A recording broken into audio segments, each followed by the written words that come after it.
그래서 계속 인도자가 하나님의 이러하심을 찬양하자 그러면 회중들이 그 선하심과 인자하심이 영원하다라는 그런 이스라엘 사람들의 특유의 그 먼저 부르고 다 따라하는 그 특유의 형식으로 시편 136편이 되어 있는데요.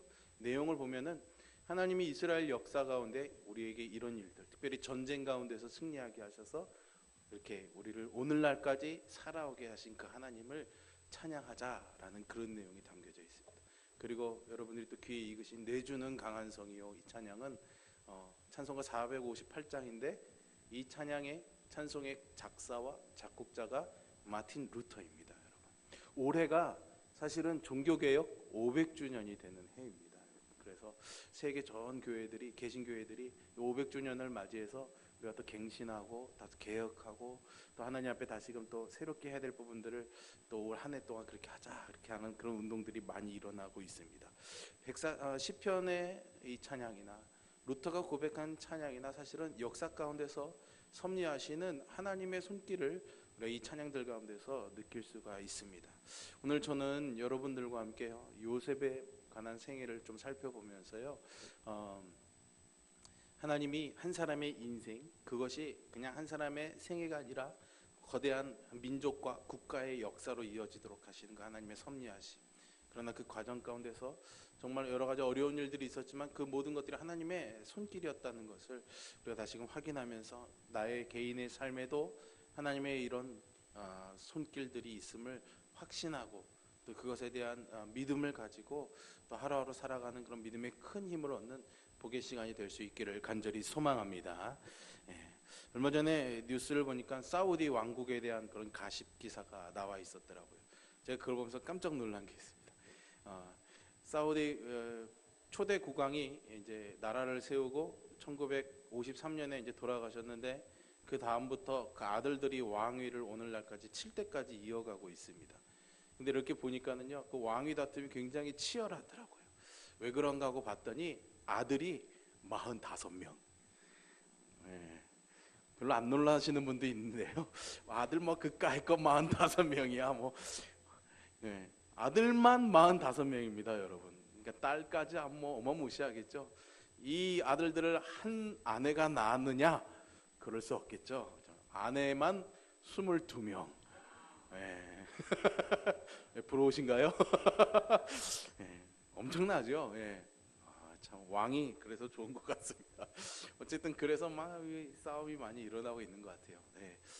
예로부터 사실은 자식은 복이다 이렇게 말하지 않습니까? 그래서 자녀들이 많은 것은 복으로 이렇게 여겼습니다. 그런데 또 이런 사우디 왕가의 이야기를 들어보면 너무 지나치게 많은 것 같아요. 과유불급이라고 하죠. 너무 많은 거는 사실은 또 해가 되는 일도 많겠구나라는 그런 생각을 한번 해보게 되었습니다. 그러면서 보니까 성경에도 이렇게 아들을 많이 낳았던 사람이 있네요. 보니까 야곱이라는 사람입니다. 오늘 본문에 나온 사람이죠. 야곱이 아들을 12명이나 두었습니다. 이 12명의 아들은 나중에 이제 이스라엘이 야곱의 자손들이 민족 국가를 이루게 되었을 때 이 민족을 대표하는 12지파로 이렇게 나누어지게 됩니다. 짐작하시겠지만은 아까 사우디 국왕과 마찬가지로 야곱도 12명의 아들을 낳으면서 4명의 아내를 두게 되지요. 여기에 얽힌 사연들도 참 재미있습니다. 야곱이 원래 사랑한 여인은 라헬이었습니다. 외삼촌의 딸이었죠. 고대에는 사실은 뭐 인구수가 그렇게 많지 않고 또 자기 나름대로 가족적인 그런 혈족적인 그런 정통성을 지키기 위해서요, 이런 혈족 안에서 같은 그런 친척 안에서 결혼하는 풍습이 아주 자연스럽게 이렇게 진행되고 있었습니다. 그래서 이 야곱이 라헬과 결혼하고 싶었어요. 근데 라헬을 얻기 위해서 열심히 또 일도 했죠. 또 외삼촌이 그 라헬의 언니였던 레아를 그냥 둘 수가 없어서 레아와 야곱이 먼저 결혼하게 합니다. 그리고 나서 또 열심히 일해서 야곱이 또 라헬과 결혼하게 되죠. 자매를 아내로 다 맞이하게 된 겁니다. 쌍둥이끼리 결혼했다는 얘기들도 있는데, 한 남자가 언니와 동생을 아내로 맞이한다는 거, 오늘날 시대에는 상상할 수 없는 일이겠죠. 돌맞을 일일 겁니다. 이때는 그런 것들이 가능한 시대였기 때문에 그렇게 되었던 것 같습니다.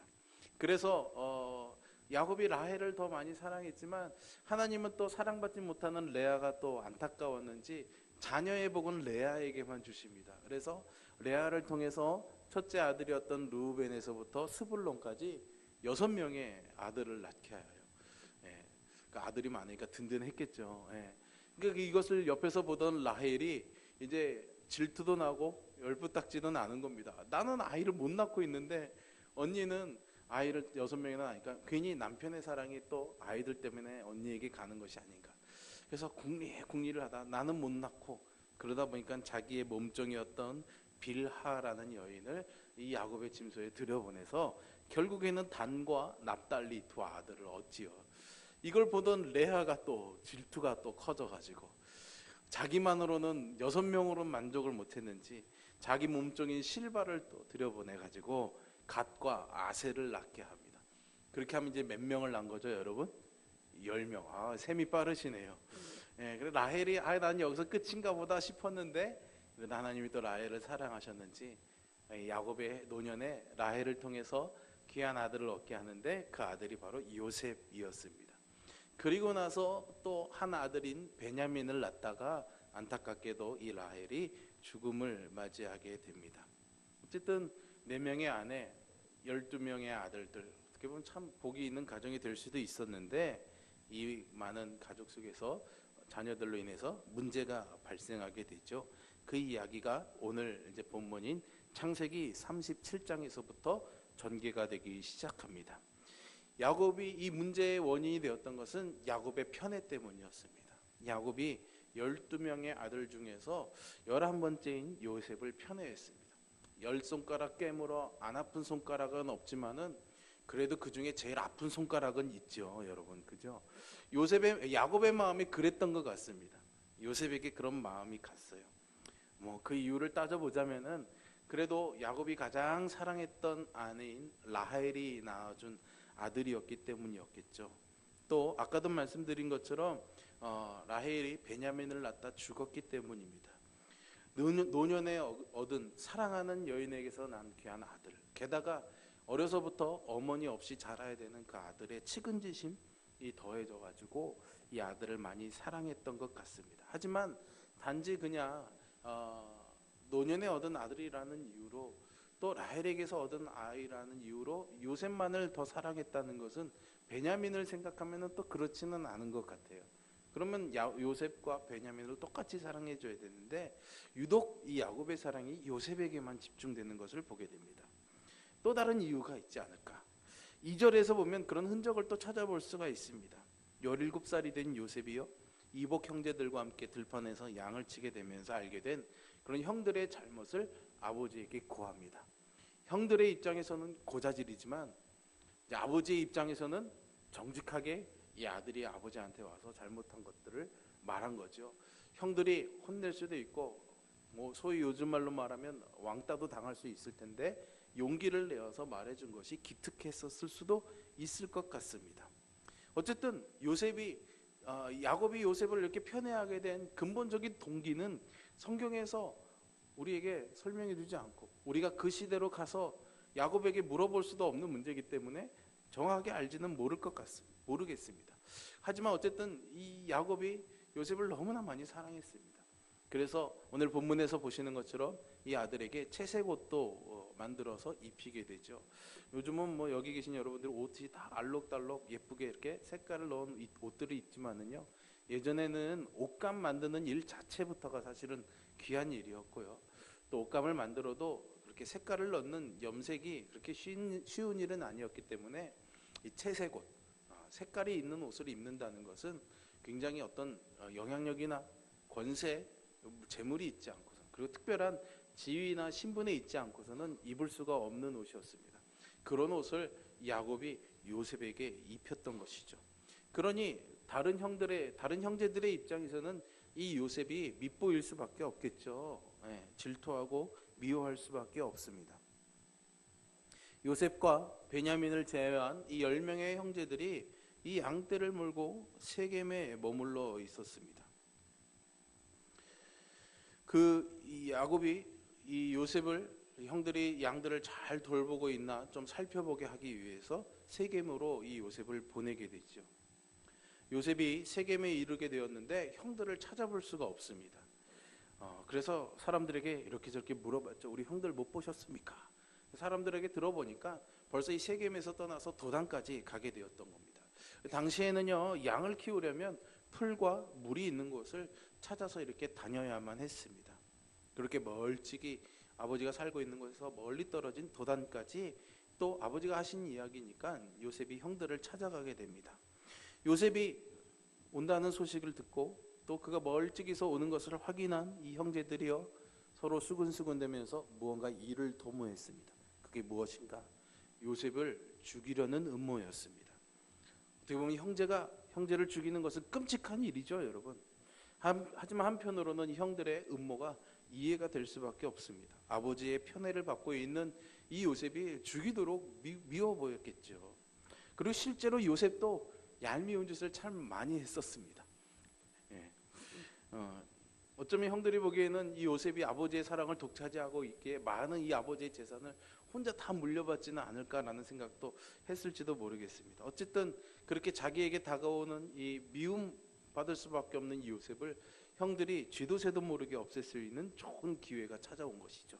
그래서 20절에 보시면 그들이 이렇게 작당하게 됩니다. 자, 그를 죽여서 우리가 구덩이에 던지고 우리가 말하기를 악한 짐승이 그를 잡아 먹었다 하자. 그 꿈이 어떻게 되었는지를 우리가 볼 것이니라. 저 요셉을 잡아서 죽여다가 구덩이에 갖다 묻어버리고 그 옷을 벗겨서 피를 묻혀서 아버지한테 가서 짐승이 어떻게 했나 보다라고 그렇게 아버지한테 말씀드리자. 정말 저 녀석이 자기가 꿈을 말한 대로 그렇게 되는지, 이래도 그렇게 되는지 한번 보자 그랬던 거죠. 그 형들이 요셉을 죽이고자 했던 가장 결정적인 이유는 꿈이었다는 것을 여기서 우리가 확인할 수가 있습니다. 그럼 그 꿈이 무엇이냐?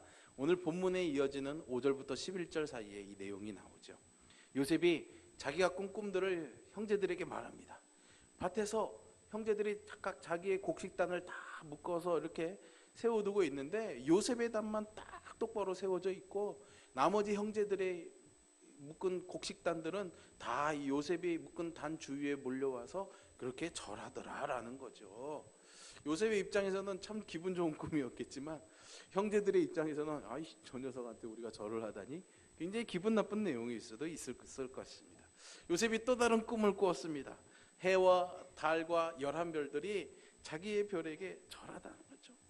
야, 이게 형제들만이 아니라 이제 아버지 어머니까지 끌어들이게 된 거예요. 그러니까 이야기가 너무 심했던지 아버지 야곱이 요셉을 꾸짖습니다. 야, 엄마 아빠가 또 내 형들이 너한테 절한다는 게 말이나 되느냐? 자꾸 그러니까 엉뚱한 소리 하지 마라. 그렇게 말했지만은 사실은 야곱이 또 그 요셉의 꿈을 마음에 간직해 두었다라고 성경은 기록하고 있습니다. 이런 꿈 이야기를 들으니 형제들이 요셉을 곱게 볼 리가 없겠죠. 미워하는 정도가 아니라 아주 그냥 오늘 이 일이 진행되고 있는 것처럼 죽이고 싶은 마음이 가득했을 것입니다. 모일 때마다 어떻게 하면 이 요셉을 좀 혼내줄까? 어떻게 하면 이 요셉을 그냥 괴롭게 할 것인가를 모의했을지도 모르겠습니다. 그런데 그 절호의 기회가 오늘 오게 된 것입니다. 그래서 요셉을 죽이려고 하죠. 그런데 맞이었던 르우벤이 나서게 됩니다.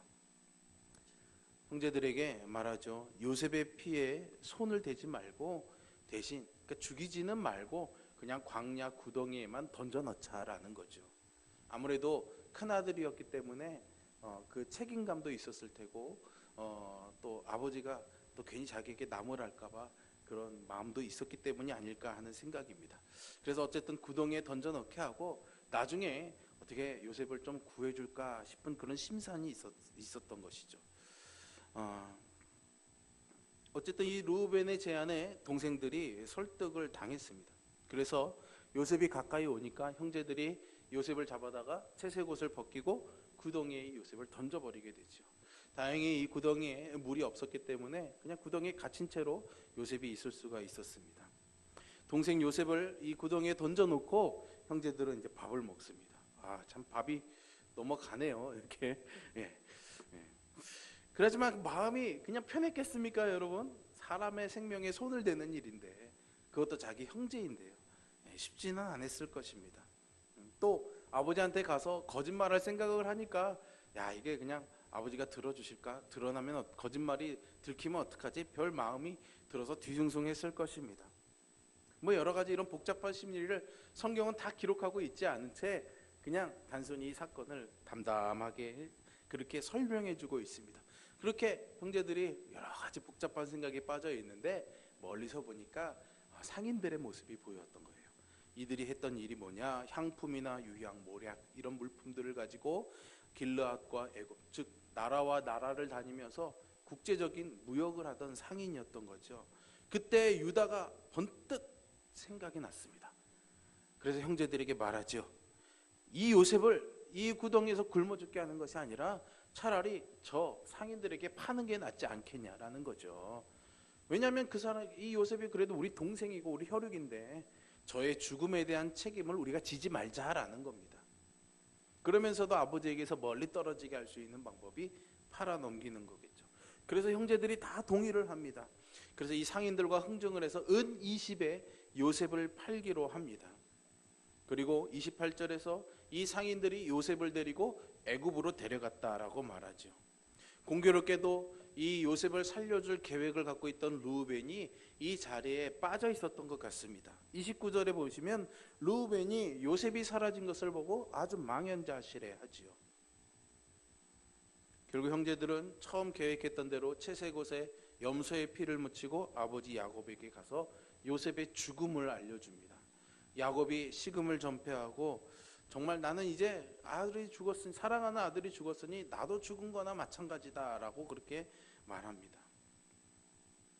그러면서 36절에서는 이 요셉이 애굽 바로 왕의 친위 대장인 보디발에게 팔려갔다라는 것으로 이 비극적인 사건의 결론을 우리에게 설명해 주고 있습니다. 요셉의 이 이야기를 사실은 끝 마지막까지 우리는 잘 알고 있습니다. 전체적인 이 이야기를 아시는 분들은 오늘 28절과 36절에서 요셉이 애굽으로 팔려가게 된 이 사건을 통해서 무언가 이 야곱의 가족에 또 장차 이루어질 이스라엘 민족의 어떤 사건이 일어나게 될 것이라는 것을 우리가 눈치챌 수 있습니다. 애굽으로 팔려간 요셉은요, 결국 이런저런 우여곡절을 겪으면서 애굽의 총리가 되게 되지요. 그리고 극심한 흉년이 들게 되어서 결국에는 자기 가족들을 가나안에서 애굽 땅으로 이주하게 해서 고센이라는 아주 삼각조 평야 비옥하고 살기 좋은 땅에 이 자기의 가족들이 정착하도록 그렇게 만들지요. 그리고 거기서 대략 400여 년을 지내다가 이 가족이 이제는 민족이 되게 되는 것입니다. 그리고 민족이 된 이스라엘은 결국 출애굽을 감행하게 되어서 가나안으로 돌아가게 되죠. 이것은 어떻게 보면 세계 역사 속에 이스라엘이라는 민족, 이스라엘이라는 국가가 이제 비로소 자기의 민족으로서 국가의 모습을 갖추고 등장하게 되는 사건이기도 합니다. 어떤 성경학자는 그래서 이 요셉을 통해서 이스라엘 야곱의 가족들이 애굽 땅으로 이주하지 않았다면은 그냥 가나안 땅에 그대로 가족 단위로 머물고 있다가 주변의 강한 나라들의 침략을 받아서 그냥 소문 없이 사라지는 사람들이 되었을 것이다. 그래도 비옥하고 좋은 땅인 고센 땅에서 먹을 것 걱정 없이 애굽이라는 큰 국가의 비호 아래서 있었기 때문에 400년이라는 시간 가운데 큰 민족이 될 수 있는 기반이 되었다라고 그렇게 설명해 주기도 하죠. 어쨌든 이스라엘 백성들이 이렇게 큰 민족이 되어서 가나안을 나와서 광야 40년을 거치는 동안 그들은 거기서 하나님을 경험할 수가 있었습니다. 그래서 아까 우리 찬양처럼 136편의 시편의 말씀처럼 그렇게 우리를 왕들의 손에서 전쟁의 손에서 위협과 기근에서 건지신 그 하나님을 찬양할 수 있는 하나님의 백성이 되게 되었던 것이죠. 온갖 시련들을 그들이 겪었지만은 하나님에 의해서 생존이 보장된다는 사실을 비로소 깨닫게 된 것입니다. 다시금 거슬러 올라가서요, 여러분, 사실은 역사란 것이요 지나온 시간이기 때문에요, 한번 엎질러진 물을 담을 수 없는 것처럼 역사에서 만약 이랬다면이라는 가정은 할 수가 없습니다. 그러나 그런 역사를 통해서 우리가 배운다는 의미로 그런 가정들을 몇 가지 해볼 수가 있겠지요. 만약 이 요셉의 형제들이 요셉을 이 상인들에게 팔아넘기지 않았다면은 과연 이스라엘 민족은 어떻게 되었을까요?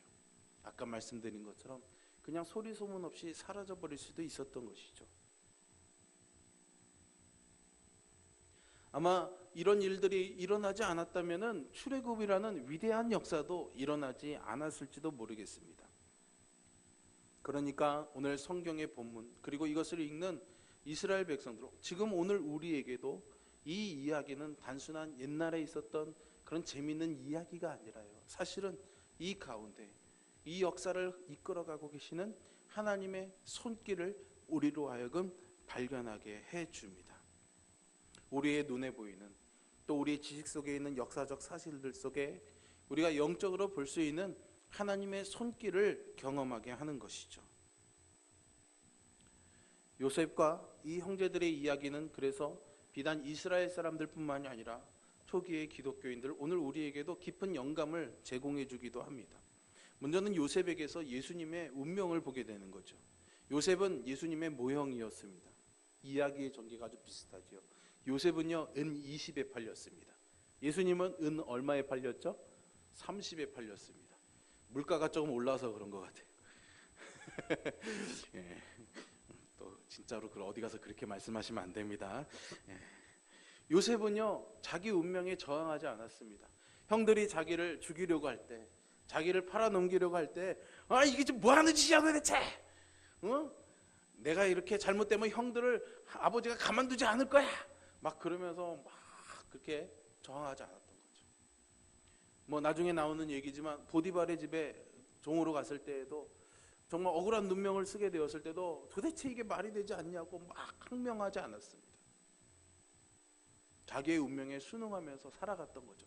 근데 여러분 그것은 그냥 숙명이려니 어쩔 수 없겠지 하는 그런 숙명론적인 순종이 아니었습니다. 하나님이 이 일들 가운데 계시다는 것을 믿었기 때문이죠. 어려운 일이고 고난한 일이었지만, 이해되지 않고 납득되지 않는 일들이었지만은 이 역사 가운데 하나님이 일하고 계시다라는 사실을 그는 믿고 있었기 때문입니다. 창세기를 쭉 읽어가시다 보면요 그런 증거들을 우리가 몇 가지 발견할 수가 있습니다. 오늘 우리가 다 읽어볼 수는 없지만 여러분들이 나중에 창세기 37장부터 요셉의 일들을 쭉 읽어가시다 보면요 중간중간에 반복되는 성구가 하나 나오게 됩니다. 그게 뭐냐면 하나님이 요셉과 함께 하셨으므로. 이게 중간중간에 계속해서 등장합니다. 하나님이 그와 함께 하셨다는 거죠. 요셉은 그것을 알고 있었던 것입니다. 예수님도 그랬습니다. 요셉처럼 저항하지 않고 침묵하셨습니다. 제사장들이, 바리새인들이, 로마 병정들이 예수님을 잡아가려 할 때 그저 도살장에 끌려가는 어린 양처럼 그저 순응하며 가셨죠. 왜 그렇습니까? 하나님이 그 죽음을 통해서 이루실 구원의 역사를 바라보았기 때문입니다. 즉 지금 내 안에 내게 일어나는 이 일이 도대체 왜 일어나고 있는지, 내가 과연 과거에 무엇을 잘못했기 때문에 지금 이 상황에서 이 사람들이 무엇을 잘못했기 때문에 이런 일이 일어났구나라는 그런 원인을 알아보려 하고 그 원인을 이겨내서 이 문제를 어떻게든 없애보려고 바둥대는 것이 아니라 장차 이 일을 통해서 하나님이 하실 일을 기대했기 때문에 예수님이 이 일들에 자기가 십자가에 달려야 하는 일에 요셉도 마찬가지고 예수님도 마찬가지고 순응하며 따라갔던 것이죠. 이것은 아주 중요합니다, 여러분. 다시금 요셉의 이야기로 돌아와 보겠습니다. 요셉이 형들에 의해서 팔려가는 장면과 이스라엘 백성들이 출애굽하는 이 사건 사이에는 약 400여 년이라는 시간의 간격이 있습니다. 어떻게 보면 역사 속에서 두 개의 사건은 별개의 사건일 수도 있습니다. 각각 다른 사건들이죠. 그런데 성경은 이 두 사건을 연결시키고 있습니다. 왜 그렇습니까? 요셉이 팔려가는 그 순간에도, 이스라엘이 출애굽하는 그 순간에도 그것을 이루어 가시는 한 분 하나님이 함께하고 계셨기 때문이죠. 사람의 눈으로 보기에는 각각 다른 사람들에 의해서, 각각 다른 환경에 의해서, 각각 다른 시간적인 배경에 의해서 일어나는 별개의 사건들이지만 하나님은 그 역사 속에서 이 사람의 일과 이 민족의 일을 동일하게 이끌어가고 계셨기 때문입니다. 이것을 우리는 하나님의 섭리다 이렇게 말할 수 있습니다. 세상의 사람들은요, 역사를 바라보면서 내 삶에 일어난 이 일들과 사건들을 바라보면서 그냥 이것이 왜 일어났는가에만 관심을 가집니다. 그래서 과거에 무슨 일이 있었는지, 또 지금 내 주변의 상황은 왜 이런 일들이 있는 것인지, 그런 것들을 분석하고 생각하고 이해해서 그러면은 이런 일들 때문에 이런 일이 있었으니까 이렇게 하면은 이렇게 되겠구나 라고 결정을 짓습니다. 여러분 그렇지 않습니까? 지금도 우리나라 막 핵무기 위험이 막 다가오고 있지 않습니까? TV를 켜면 뉴스마다 왜 저 사람들이 핵 실험을 했는지, 미국은 왜 저렇게 나오는지, 일본은 왜 저렇게 나오는지, 중국은 왜 저렇게 나오는지 막 설명해 주잖아요. 그죠? 그러면서 결론은 그러니까 우리는 이렇게 해야 된다. 그러면 이렇게 될 거다. 이렇게 말해 주지 않습니까? 이게 결정론적인 역사관입니다. 세상 사람들은 사건들과 역사의 흐름을 이렇게 이해할 수밖에 없습니다. 그런데 우리 기독교인들은 이런 일들과 사건에 대해서 하나님이 일하신다는, 그렇기 때문에 모든 일들의 결과는 하나님의 손에, 하나님의 뜻에 달려있다는 신앙을 가지고 그것을 바라보며 역사를 바라봅니다. 이것은 열린 역사관이죠. 이것은 엄청난 차이를 가져오게 됩니다.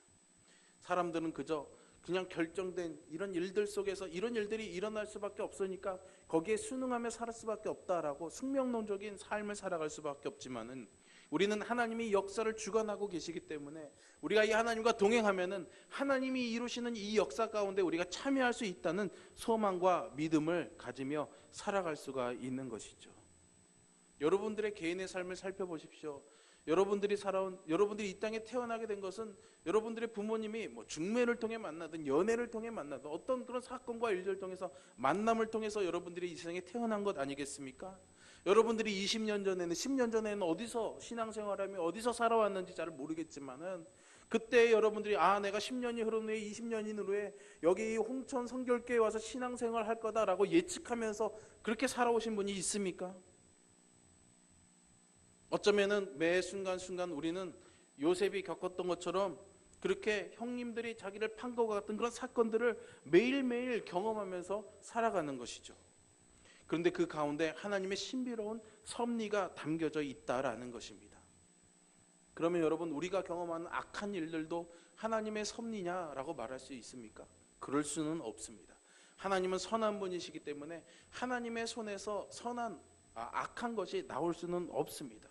그래서 성경은 악을 사탄의 소행이라고 말합니다. 사탄은 우리를 유혹해서 죄를 짓게 만들죠. 그리고 악이 만연하게 만듭니다. 그러나 이 사탄도 하나님의 통치 아래에 있는 줄로 믿습니다. 이것이 어떻게 보면 말이 안 되는 이야기처럼 들릴 수도 있습니다. 그러나 하나님의 신비는 놀라운 것이기에 우리가 다 이해할 수 없는 부분이 있다는 것을 여러분들이 좀 이해하시기를 바랍니다.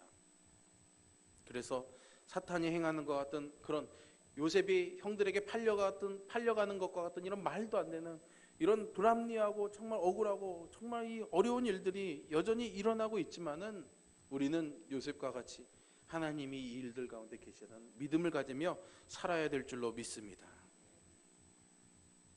어떻게 우리가 그런 삶을 살아갈 수가 있는가? 우리 스스로 역사를 좌지우지할 수는 없지만 하나님이 이뤄가는 그 일들 속에서 하나님의 선한 도구가 되도록 최선을 다해서 살 수는 있는 것이죠. 요셉이 그랬던 것처럼 말입니다. 종으로 팔려갔어도, 감옥의 죄수로 갔어도 요셉은 하나님이 자기와 함께 하신다는 사실, 그리고 여기서 하나님이 이루시는 일들에 내가 도구가 되기를 원한다는 마음으로 열심히 살았습니다. 정직하고 성실하게 자기에게 주어진 일들을 감당해 나가면서 하나님이 이루시는 일들, 그래서 결국 이 이스라엘이 애굽 땅에서 민족이 되게 하고 출애굽해서 하나님의 나라로 세워가는 일에 중요한 고리와 같은 역할을 요셉이 했던 것이죠. 저는 여러분들이 그런 사람이 되기를 주님의 이름으로 축원합니다. 아까도 말씀드린 것처럼 하나님이 요셉과 함께 하셨더라. 여러분, 이것을 꼭 잊지 마시기를 바랍니다. 그리고 우리의 삶에서 일어나는 일들, 하나님이 하시는 일이기에 그저 사람에게 원망하거나 불평하거나 누구에게 원인을 전가하거나 스스로 자책하거나 이런 절망과 실망에 빠져가 계시지 마시기를 바랍니다. 하나님이 이루시는 일이기에 소망과 희망을 가지시기를 바랍니다. 나중에 요셉이 총리가 되고 형제들이 가나안에 와서 만나게 되는 장면에서 형들이 이 요셉을 두려워합니다. 복수할까 봐 그렇죠. 그런데 그런 형들에게 요셉이 이렇게 말합니다. 형님들 두려워하지 마십시오. 하나님이 우리 가족을 구원하시려고, 생명을 구하시려고 나를 먼저 여기에 보내셨습니다. 그러니까 내가 여기 온 것은 형님들이 나를 보낸 것이 아니라 하나님이 나를 보내신 것입니다 라고 고백하게 되죠. 여러분, 이것이 요셉이 신앙이었습니다. 우리가 이런 신앙을 가지고 살아간다면 누구를 원망할 이유도 없고요, 불평할 이유도 없고요, 실망할 이유도 없는 것입니다. 하나님이 하시는 일이기 때문이죠. 나를 이곳에 있게 하신 것은 누군가 때문이 아니라, 어떤 사건 때문이 아니라 하나님이 하신 일입니다. 이 믿음의 고백이 여러분들의 삶에 이어지기를, 그래서 하나님이 쓰시는 선한 역사의 도구가 되시기를 주님의 이름으로 축원합니다. 기도하겠습니다. 거룩하시고 살아계신 아버지 하나님, 하나님이 이 세상을 창조하시고 예수 그리스도를 다시 이 땅에 보내셔서 이 세상을 심판하시며 우리에게 새 하늘과 새 땅을 주실 때까지 이 땅에 일어나는 모든 역사와 일들을 하나님이 주관하시고 통치하시고 이끌어 가시며 섭리하심을 우리는 믿습니다. 그런 하나님을 향한 신앙을 가진 채로 이 땅에 살아가면서 여전히 누군가에게 어떤 일들의 원망과 불평을 쌓아가며 살아가는 아둔한 인생 되지 말게 하여 주시고, 하나님의 섭리를 이해하고 믿고 따르며 하나님의 손에 이끌림 받는 귀하고 복된 인생이 되도록 함께하여 주시옵소서. 예수님의 이름으로 기도합니다. 아멘.